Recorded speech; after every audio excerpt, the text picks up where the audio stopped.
उत्तराखंड का एक खास बुलेटिन देख रहे हैं आप और मैं हूं आपके साथ सुपन शर्मा। तो चलिए शुरुआत करेंगे बुलेटिन की। उत्तरकाशी मस्जिद विवाद को लेकर आज नैनीताल हाई कोर्ट में सुनवाई हो रही है। बीते 4 महीने से उत्तरकाशी जनपद में मस्जिद विवाद शांत होता नजर नहीं आ रहा। आज मामले में सुनवाई के साथ ही जिले में अतिरिक्त सुरक्षा बढ़ाई गई। अल्पसंख्यक सेवा समिति जहां इस मामले पर हाई कोर्ट में याचिका दायर कर चुकी है, वहीं पर देवभूमि विचार मंच मस्जिद के खिलाफ महापंचायत के बाद अब बजरंग दल के नेतृत्व में आंदोलन की रूपरेखा तैयार कर रही है। इसके अलावा डीएम डॉक्टर मेहरबान सिंह बिष्ट के निर्देश पर गठित अतिक्रमण जांच केस पर गठित अतिक्रमण जांच समिति भी मस्जिद से जुड़े दस्तावेजों की जांच लगातार कर रही है। तो आपको बता दें कि आज इस पूरे मामले को लेकर सुनवाई होगी। हाईकोर्ट में सुनवाई अभी फिलहाल चल रही है या फिर खत्म हो चुकी है, इस हवाले से अपडेट करेंगे। लेकिन फिलहाल के लिए अभी मस्जिद विवाद को लेकर नैनीताल हाईकोर्ट में सुनवाई हुई और सुनवाई को लेकर जिले में जो अतिरिक्त सुरक्षा है वो बढ़ाई गई है। जो पुलिस बल है उसकी तैनाती देखने को मिल रही है। और अगर बात करें तो अल्पसंख्यक सेवा समिति जहां पर इस मामले में हाईकोर्ट में उन्होंने याचिका दायर की है, वहीं पर हमने महापंचायत की तस्वीरें भी चैनल के माध्यम से दिखाई थी, जहां पर एक महापंचायत का आयोजन इसी मामले को लेकर किया गया था। निष्कर्ष क्या कुछ निकला है, आज की सुनवाई में क्या कुछ हुआ है वो भी बताएंगे। लेकिन अभी फिलहाल अगर डिस्ट्रिक्ट मजिस्ट्रेट की बात करेंगे तो उनके निर्देश पर एक अतिक्रमण जांच समिति गठित की गई है जो दस्तावेजों की जांच मंदिर था या फिर मस्जिद थी। यहाँ पर लगातार जो है वो मांग उठ रही है कि यहाँ पर मस्जिद विवाद जो है लगातार उठता नजर आ रहा है। अभी फिलहाल के लिए इसको लेकर आज नैनीताल हाईकोर्ट में सुनवाई हो रही है और बीते 4 महीनों से उत्तरकाशी जनपद में मस्जिद विवाद जो है वो शांत नहीं होता नजर आ रहा और आज इसको लेकर सुनवाई होगी। 4 महीनों से लगातार ये जो मामला है वो गर्माता नजर आ रहा है और इस मामले में आज सुनवाई के साथ ही जिले में अतिरिक्त सुरक्षा जो है वो बढ़ाई गई है ताकि कोई माहौल खराब ना हो या फिर समुदाय विशेष के लोग जो दोनों कम्युनिटीज हैं उनके अंदर कोई विवाद ना हो, शांति बहाली रहे, जिसको लेकर के कि जो यहाँ पर सुरक्षा व्यवस्था है वो चाक चौबंद की गई है। अगर बात करें अल्पसंख्यक सेवा समिति की तो उन्होंने हाई कोर्ट में याचिका दायर की थी, जिसके बाद की आज इसकी सुनवाई होगी। वहीं पर देवभूमि विचार मंच जो मस्जिद है जो मंच है उन्होंने मस्जिद के खिलाफ महापंचायत का भी आयोजन किया था और उसके बाद एक महारैली भी निकाली गई थी। लेकिन आज की बात करें तो सुनवाई होगी। सुनवाई में क्या कुछ हुआ है इस पर अधिक अपडेट करने के लिए हमारे साथ धनराज गर्ग ज्वाइन कर चुके हैं फोन के माध्यम से। धनराज, बताइएगा क्या कुछ निकल कर सामने आया है सुनवाई में? क्या ये सुनवाई अभी भी चल रही है या फिर समाप्त हो चुकी है? याचिका मस्जिद का मामला था कि जहाँ पर विवाद होता हुआ नजर आ रहा था, जिसको लेकर एक याचिका हाई कोर्ट में डाली गई थी और हाई कोर्ट ने आज की तारीख इसमें रखी गई थी जिसमें आज सुनवाई होनी है। यानी कि अभी सुनवाई चल रही है, अभी कोई फैसला निकल कर सामने नहीं आया है, उसका इंतजार किया जा रहा है कि क्या कुछ फैसला दिया जाता है। हालांकि आपने देखा कि महापंचायत हिंदू संगठनों के द्वारा भी की गई थी और जिसको लेकर भी कहीं न कहीं कोर्ट में दलील दी गई है कि इस तरह की महापंचायत होना सही नहीं है और ये कहीं न कहीं परंपरा के खिलाफ है और उसको कहीं न कहीं होनी है। देखने वाली बात होगी कि क्या कुछ निकलकर सामने आता है जो महापंचायत की, उसको लेकर क्या कोर्ट अपना फैसला सुनाता है या अभी आगे और हुआ। धनराज, किसके द्वारा ये पूरी जो यहाँ पर याचिका है वो दायर की गई थी हाई कोर्ट में? जी बिल्कुल, देखिए जो मुस्लिम समुदाय है उनकी तरफ से ये पूरी याचिका दाखिल की गई थी और इस याचिका के बाद सुनवाई भी हो चुकी है। लेकिन आज फिर से इस सुनवाई थी जिसकी सुनवाई कोर्ट में और कि 1 से 2 घंटे के अंदर कहीं ना कहीं कुछ फैसला इस पर जरूर निकल कर सामने आ सकता है। धनराज, हमने देखा था पहले भी महापंचायत का आयोजन इस पूरे विवाद को लेकर किया गया था और अभी भी फिलहाल बजरंग दल के नेतृत्व में जो अन्य आंदोलनकारी हैं या फिर जो अन्य हिंदू समुदाय के जो यहाँ पर संगठन बने हुए हैं, ऑर्गेनाइजेशन बनी है, उनके द्वारा आगे से आंदोलन की रूपरेखा तैयार की जा रही है। इस हवाले से जानकारी है क्योंकि पहले भी महापंचायत हुई थी, महारैली की तस्वीरें हमने भी देखी थी। जी बिल्कुल, देखिए जिस तरीके से महापंचायत भी की गई थी हिंदू संगठनों द्वारा और लगातार कहीं न कहीं हिंदू संगठनों के द्वारा कहा जा रहा है कि इस पर आंदोलन भी छेड़ा जा सकता है।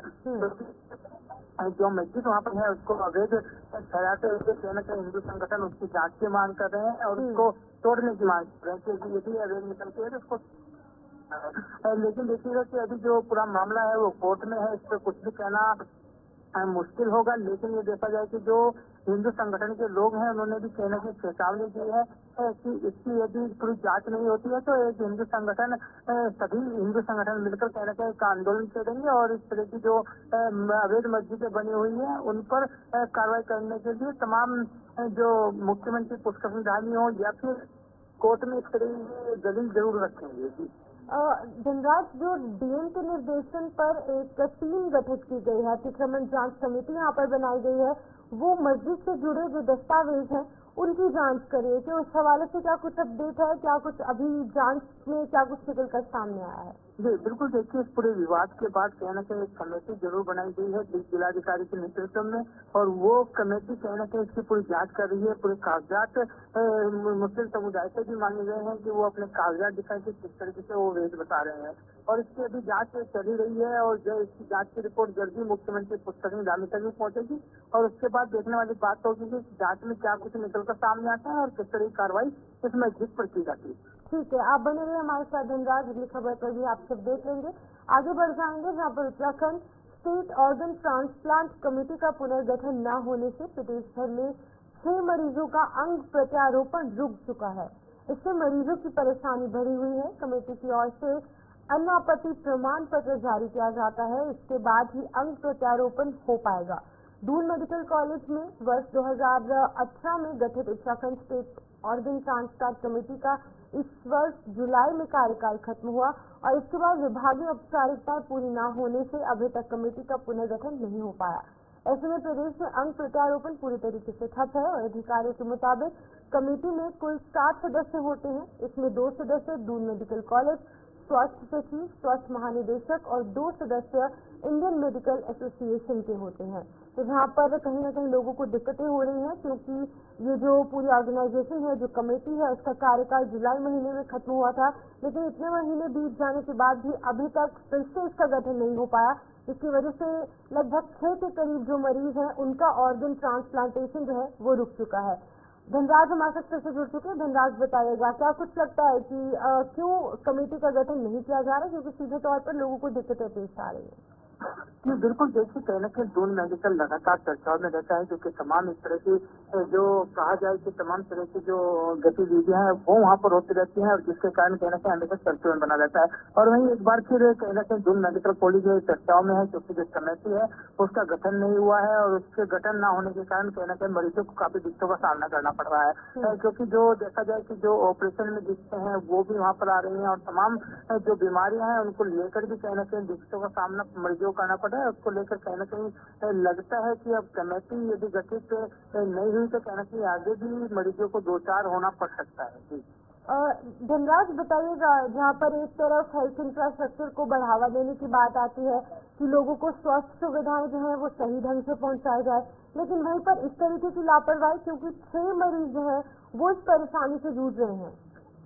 जी बिल्कुल, देखिए जहाँ उत्तराखंड सरकार एक ओर से कहती है कि उत्तराखंड के अंदर जो हेल्थ सेक्टर है उसको मजबूत करने का काम किया जा रहा है, चाहे हेल्थ मिनिस्टर हों वो भी इसी बात को कहते हैं कि इसको मजबूत करने की लगातार कार्रवाई उत्तराखंड के अंदर होती हुई नजर आती है। लेकिन जिस तरीके से आपने देखा कि ये जो नया मामला निकलकर दून मेडिकल कॉलेज से निकलकर सामने आया जिसके कारण 6 लोगों को काफी दिक्कतों का सामना करना पड़ रहा है, तो ऐसे में कि आखिर जब इस तरह की दिक्कतें तो किस तरीके से जो हेल्थ सेक्टर है वो मजबूत हो पाएगा, तो इसको लेकर कहीं ना कहीं सवाल जरूर खड़े हुए हैं। लेकिन अब देखने वाली बात होगी कि कब तक वो समिति का गठन होता है और कब तक उन मरीजों को राहत मिलती है। धनराज, का स्वास्थ्य विभाग की तरफ से इस पर कोई बात सामने आई है कि आखिरकार समिति का गठन क्यों नहीं हो रहा, क्योंकि लोग जो है सीधे तौर पर उन्हें परेशानियों का सामना करना पड़ रहा है और 6 ऐसे मरीज है कि जिनका ऑर्गन ट्रांसप्लांटेशन जो है वो रुक चुके हैं, जो अपने आप में बहुत बड़ी बात है। जी बिल्कुल, देखिए ऑर्गेनाइजेशन की तरफ से यदि बात की जाए, हेल्थ सेक्टर की तरफ से बात की जाए, तो अभी तक कोई बयान ऐसा निकलकर सामने ही नहीं आया है कि किस कारण से ये जो पूरी समिति है उसका गठन नहीं किया गया है। लेकिन इतना जरूर है कि जब तक समिति का गठन नहीं होता है तो तब तक कहीं न कहीं मरीजों को इस मुश्किल से 2-4 होना पड़ेगा। लेकिन माना ये भी जा रहा है कि जल्दी समिति का गठन किया जाएगा और जो मरीज ऐसे हैं जैसे कि आपने कहा कि 6 मरीज इस तरह की दिक्कत भुगत रहे हैं उनको जल्द ही इससे कहीं न कहीं राहत मिलती हुई नजर आएगी। ठीक है धनराज, बहुत बहुत शुक्रिया तमाम जानकारी देने के लिए। धनराज कर यहाँ पर अपडेट करे थे किस तरीके से दून मेडिकल कॉलेज में 6 ऐसे मरीज हैं जिनका की ऑर्गन ट्रांसप्लांटेशन नहीं हो पा रहा है। क्योंकि सीधे तौर पर जो एक कमेटी यहाँ पर बनाई गई है उसका कार्यकाल जुलाई महीने का खत्म हो चुका है, जिसकी वजह से सीधे तौर पर जो मरीज हैं उनको दिक्कतों का सामना करना पड़ रहा है। और तो बड़ा सवाल यहाँ पर यह है कि आखिरकार अभी तक इस कमेटी का गठन फिर से क्यों नहीं किया गया, ये अपने आप में बड़ा सवाल है। वहीं पर स्वास्थ्य विभाग की बात करें, यहाँ पे दून मेडिकल कॉलेज के जो यहाँ पर आला अधिकारी हैं या फिर जो बड़े सीनियर डॉक्टर्स हैं, उनके द्वारा भी अभी तक कोई भी बात सामने नहीं रखी गई कि आखिरकार इस तरीके की परेशानियां लोगों को क्यों झेलनी पड़ रही हैं। आगे बढ़ेंगे। उत्तराखंड के भारतीय जनता पार्टी के राज्यसभा सांसद नरेश बंसल ने सदन में स्पेशल मेंशन के तहत निजी अस्पतालों और चिकित्सकों द्वारा महंगे उपचार का विषय उठाया है। उन्होंने सरकार से निजी अस्पतालों में उपचार की तरह तय करने की भी मांग की है। राज्यसभा सांसद नरेश बंसल ने कहा कि निजी क्षेत्रों में अस्पतालों में उपचार की दरों में बहुत असमानता है, जिससे कि मरीज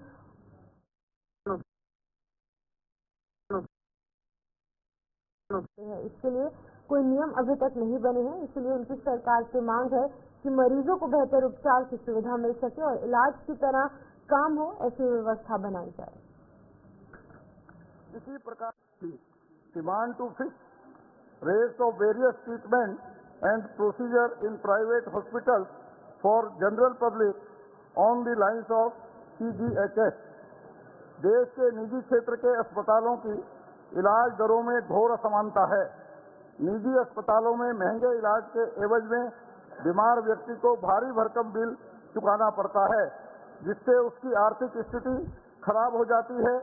इसका एक मुख्य कारण निजी अस्पताल की दरों में कोई नियंत्रण न होना है।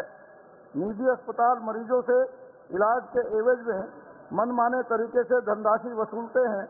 इसकी कोई पॉलिसी नहीं है। पॉलिसी के अभाव में जनता इलाज के लिए मनमानी राशि देने हेतु बाध्य है।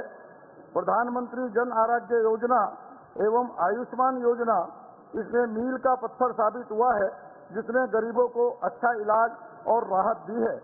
महोदय, मैं सरकार के संज्ञान में लाना चाहता हूं कि देश में संचालित मेडिक्लेम कंपनियां अपने पॉलिसी होल्डर को सस्ती दरों में इन्हीं निजी अस्पतालों में इलाज कराने के लिए समझौता करती हैं, जिनकी दर काफी कम है। इसी प्रकार CGHS की दर भी है। जब छोटी छोटी मेडिक्लेम कंपनियां निजी अस्पतालों से समझौता करके सस्ती दरों पर इलाज करा सकती हैं, तो सरकार क्यों निजी अस्पतालों के लिए दर तय नहीं करती, जिसके आधार पर जनता सस्ती दरों पर इलाज करा सके। महोदय, सरकार से मेरी मांग है कि निजी अस्पतालों में इलाज हेतु सभी चीजों की दर तय की जाए, जिसके आधार पर आम नागरिक निजी अस्पतालों से सस्ती दरों पर इलाज करा सके। धन्यवाद। Demand to fix rates of various treatment. सार्वजनिक स्थानों पर शराब पीने और पिलाने वालों के विरुद्ध देहरादून पुलिस लगातार कार्रवाई कर रही है। अलग अलग थाना क्षेत्रों में पुलिस द्वारा लगातार चेकिंग अभियान चलाया जा रहा है। अभियान के दौरान विगत 2 महीने में दून पुलिस द्वारा सार्वजनिक स्थानों, जंगल में, सड़क किनारे, गाड़ियों में बैठकर शराब पीने वालों तथा शराब पीकर वाहन चलाने वालों के विरुद्ध प्रभावी कार्रवाई की जा रही है। इस दौरान खुले में शराब पीने वाले 2265 लोगों का 81 पुलिस अधिनियम के चलान कर 8,20,500 रुपए का संयोजन शुल्क वसूला गया। इसके अतिरिक्त 508 व्यक्तियों को शराब पीकर वाहन चलाने पर मौके से गिरफ्तार किया गया तथा सभी 508 वाहनों को सीज भी किया गया। इस दौरान थाना रायपुर द्वारा अन्य थानों की अपेक्षा सर्वाधिक कार्रवाई करते हुए खुले में शराब पीने वाले 1,345 व्यक्तियों का चालान कर 4,87,250 रुपए का जुर्माना जो है वो वसूला गया। इसके अतिरिक्त शराब पीकर वाहन चलाने वाले 145 व्यक्तियों को गिरफ्तार कर सभी 145 वाहनों को सीज किया गया। के द्वारा लगातार जो ऐसे तत्व हैं जो गैरकानूनी गतिविधियों में लिप्त हैं, गैरकानूनी कोई काम कर रहे हैं, तो उनके ऊपर लगातार हमारा अभियान जारी है और लगातार प्रतिदिन जो है अभियान के रूप में कार्रवाई की जा रही है। कल से हमारे द्वारा जो है विभिन्न थाना क्षेत्रों में जो है प्रचुर मात्रा में कार्रवाई की गई। जो लोग सड़क के किनारे अपना वाहन खड़े करते हैं, सड़क के किनारे झाड़ी वगैरह करके दारू का सेवन कर रहे हैं, किसी और प्रकार का नशे का सेवन कर रहे हैं, तो उनके ऊपर हमारे द्वारा जो है इस पर कार्रवाई की जा रही है और ये कार्रवाई लगातार आगे भी जारी है।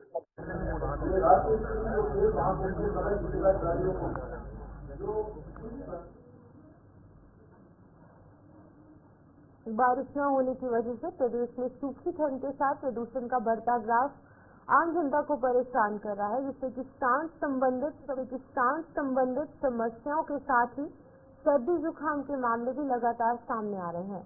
खासकर मैदानी इलाकों सहित राजधानी देहरादून में पिछले कई दिनों से अस्पतालों में मरीजों की भीड़ लगातार बनी हुई है। हालांकि अस्पतालों में मरीजों को उचित उपचार मिल सके, इसको लेकर मुख्य चिकित्सा अधिकारी संजय जैन ने सभी अस्पतालों को निर्देश दिए हैं कि इस दौरान मरीजों के लिए उचित व्यवस्था सुनिश्चित हो।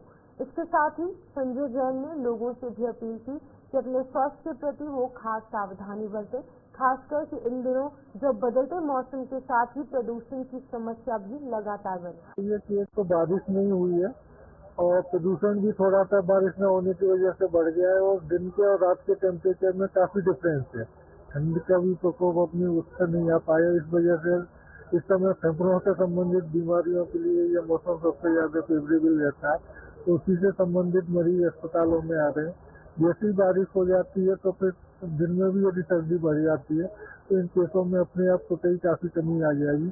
लेकिन मेरे द्वारा सभी अस्पतालों को इसमें निर्देश दिए गए इस बीमारियों के संबंधित लोग जो आए उनका नियमित रूप से उपचार करें। और लोगों से भी मेरी अनुरोध है देहरादून की जनता से कि इस समय ज्यादा मॉर्निंग वॉक इवनिंग वॉक पे न निकलें जब तक प्रदूषण की समस्या बनी हुई है। प्रदूषण एक बार कम हो जाता है उसके बाद फिर नियमित रूप से अपनी वॉक करते रहेंगे।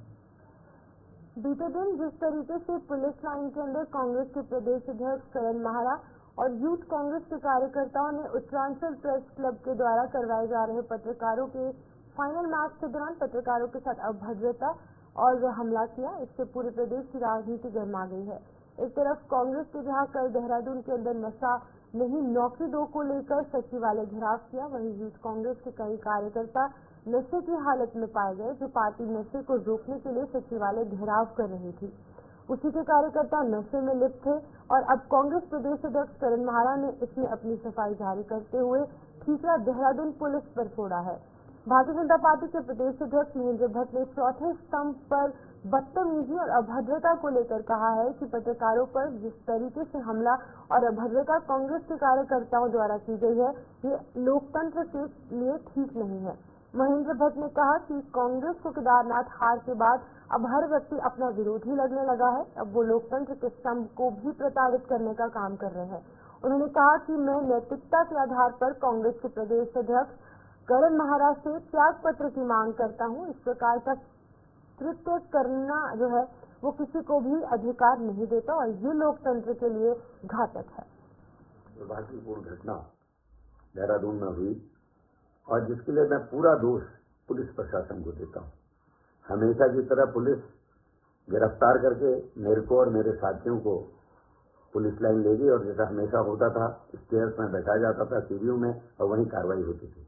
हमें पता नहीं था कि वहाँ पत्रकारों का कोई कार्यक्रम चल रहा है और शायद पत्रकारों को भी पता नहीं था कि पुलिस हमको वहाँ गिरफ्तार करके लेके आई है। पत्रकारों को शायद ये लगा कि हम उनका विरोध करने वहाँ आए हैं और उसी गहमागहमी में ये पूरी गलतफहमी के कारण ये घटना घटी है, जिसके लिए मैं खेद प्रकट करता हूँ। अगर किसी को भी आहत कोई हुआ है उसके लिए मुझे बड़ा दुख है, क्योंकि हमेशा हम एक दूसरे का साथ देते हैं। हमारी कोई गंभीर बात होती है उसको पत्रकार साथी आगे बढ़ाते हैं और कभी किसी पत्रकारों के साथ कोई अन्याय होता है तो उसमें विपक्ष उनके साथ खड़ा होता है। और ये विपक्ष और पत्रकारों का जो सामंजस्य है वो बहुत ही आवश्यक है लोकतंत्र के लिए। कल की घटना में अगर किसी को कुछ ठेस पहुंची है मैं पुनः उसके लिए खेद प्रकट करता हूं और ये दुर्भाग्यपूर्ण घटना नहीं घटनी थी, इस बात को मैं कहना चाहता हूं। और फिर एक बार अपने पत्रकार साथियों से कहता हूं कि पुलिस के कारण ये गलतियां हुई हैं, क्योंकि पुलिस अगर गिरफ्तार करके हमको वहां ले गई थी तो वहां पुलिस को रहना चाहिए था और हमको स्टेडियम में न बैठा के किसी अन्यत्र स्थान पर बैठाना चाहिए था, उसकी व्यवस्था करनी चाहिए थी। लेकिन पुलिस ने ऐसा कुछ नहीं किया, जो अत्यंत दुर्भाग्यपूर्ण है और मुझे लगता है कि इसमें कोई साजिश भी हो सकती है। प्रकार का घटनाक्रम देहरादून के अंदर हुआ और कांग्रेस के प्रदेश अध्यक्ष द्वारा जिस प्रकार से चौथे स्तंभ पर हमला किया गया, उनके कांग्रेस के कार्यकर्ताओं द्वारा इस तरह का दुर्व्यवहार किया गया, मैं ये कह सकता हूँ लोकतंत्र के लिए उचित नहीं है। कांग्रेस के लोगों को केदारनाथ हार के बाद हर व्यक्ति अपना विरोधी लगने लगा है। अब तो लोकतंत्र के स्तंभों को भी वो प्रताड़ित करने का काम कर रहे हैं। मैं नैतिकता के आधार पर कांग्रेस के प्रदेश अध्यक्ष से त्यागपत्र की मांग करता हूं। इस प्रकार का कृत्य करने का किसी को भी अधिकार नहीं है। चौथे स्तंभ पर देहरादून राजधानी में बीते रोज पुलिस लाइन स्थित मैदान पर पत्रकारों और कांग्रेस के युवा साथी के बीच हुई तीखी नोकझोंक को लेकर सियासत तेज हो चुकी है। कांग्रेस के प्रदेश अध्यक्ष जहां इस घटना पर माफी मांग रहे हैं और घटना के लिए पुलिस प्रशासन को जिम्मेदार ठहराया जा रहा है, जिनके मिसकम्युनिकेशन के चलते ये घटना घटित हुई है।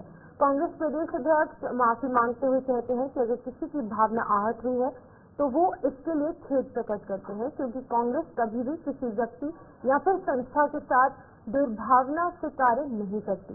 वहीं दूसरी तरफ भारतीय जनता पार्टी और आम आदमी पार्टी कांग्रेस कार्यकर्ताओं के इस व्यवहार पर उन्हें कटघरे में खड़ा करने का काम कर रही है। भारतीय जनता पार्टी नेताओं का कहना है कि कांग्रेस हमेशा ही दुर्व्यवहार करती आई है।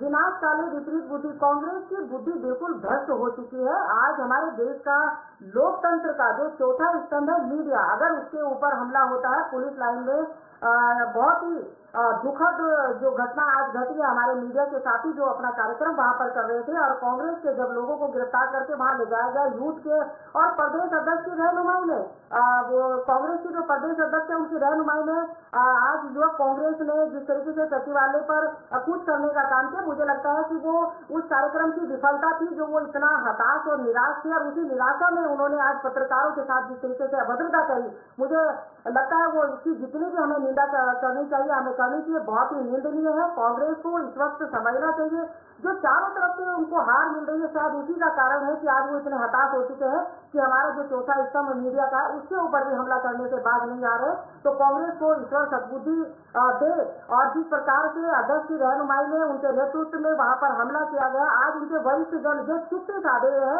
जो इतना बड़ा प्रदेश को ज्ञानवर्धन करने का काम करते हैं, वो अब उन्होंने अपने युवकों को सही दिशा और राह दिखाने का काम नहीं किया। मुझे लगता है कि आज उनके वरिष्ठ नेताओं को जो है उनको ज्ञानवर्धन करना चाहिए और प्रदेश अध्यक्ष को माफी मांगनी चाहिए, तमाम कांग्रेस के लोगों को माफी मांगनी चाहिए और करण मेहरा जी जो प्रदेश अध्यक्ष है उनको इस्तीफा देना चाहिए। इस पद से जो लोकतंत्र के चौथे स्तंभ हमारे मीडिया के ऊपर भी अगर हमला करेंगे तो मुझे लगता है कि बहुत ही गलत और बहुत ही शर्मनाक है।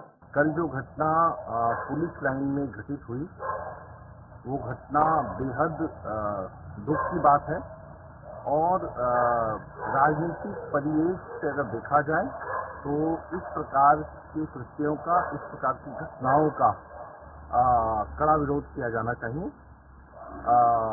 लोकतंत्र देश में हम रहते हैं और लोकतांत्रिक देश का एक संविधान है। धरने प्रदर्शन करने के भी अपने नियम हैं।